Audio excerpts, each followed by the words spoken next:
very high peaks and valleys. Little inconsistent, but still a very, very strong player. And of course, the #1 seed of this tournament. Versus we got Fiji. And of course, playing that Pac-Man for years, always had the Luigi in the back pocket, is really comfortable rocking that Luigi way more in 2025. And we love to see it. We love to see that adaptation to the metagame.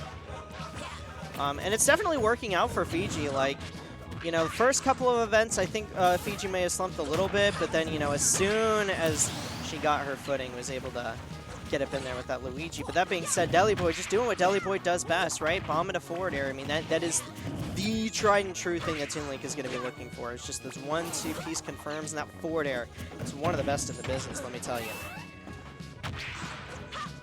Oh, look at these up airs, too sharking against this character.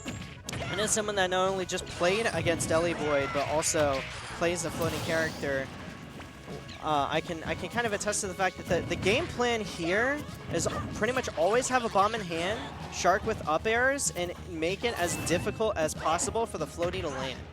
And that is just the gameplay. Now, of course, there's some counterplay for the Luigi, right? Because that's happening, you know, we can shark with some up airs, or, you know, maybe get a cheeky cyclone every now and then. But Fiji is just not finding the answer at the moment. Just able to sneak in there with the back air, though. Puts herself on the scoreboard. Oh, I love that! Oh my goodness, what a turnaround! The 3-second stock with the down air and the neutral air calling out the double jump. And a game that was doomed from the start for Fiji just suddenly evened up. And this is why you can't count out good players like that. You know, I was kind of talking deliboid up a little bit, and all of a sudden you don't have the lead anymore.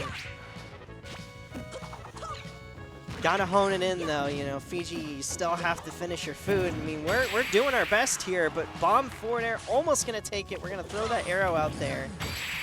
And yeah, bomb forward air is gonna take it. But that being said, the way that Fiji was able to come back and almost turn that situation around after being on last stock at mid% was crazy. That was a crazy find. Down tilt, down air, jump read with the neutral air, and we didn't fast fall or anything. We used our floatiness to our advantage without committing to a double jump, so that we could still make it back to stage. I mean, that sequence was just wonderful from Fiji to be able to get in there. But deliboid was the one who took the game and had control over most of that game. We cannot forget, ladies, gents, everyone else. You know, deliboid was taking that handedly. So we have to see if Fiji is making those like long-term adaptations, or if deliboid has her number. And it looks like the latter, or the former, as Fiji is keeping it even coming into this game too. Oh, love the fireball coming out, and oh, almost gets the coin gimp with the up B, but Toon Link has some magnet hands if I've ever seen him. Oh, and I love the use of that double jump right there to not get hit by the bomb. That's an adaptation from the end of that last game. So you see the gears turning. And I do think like the average player can see that type of stuff, but to have the situational awareness to do it like in bracket, on stream, right when it needs to happen, that is the markings of these good players that we have. Boomerang, what a great bait as well, forcing Fiji to get off the ledge there without wanting to get hit.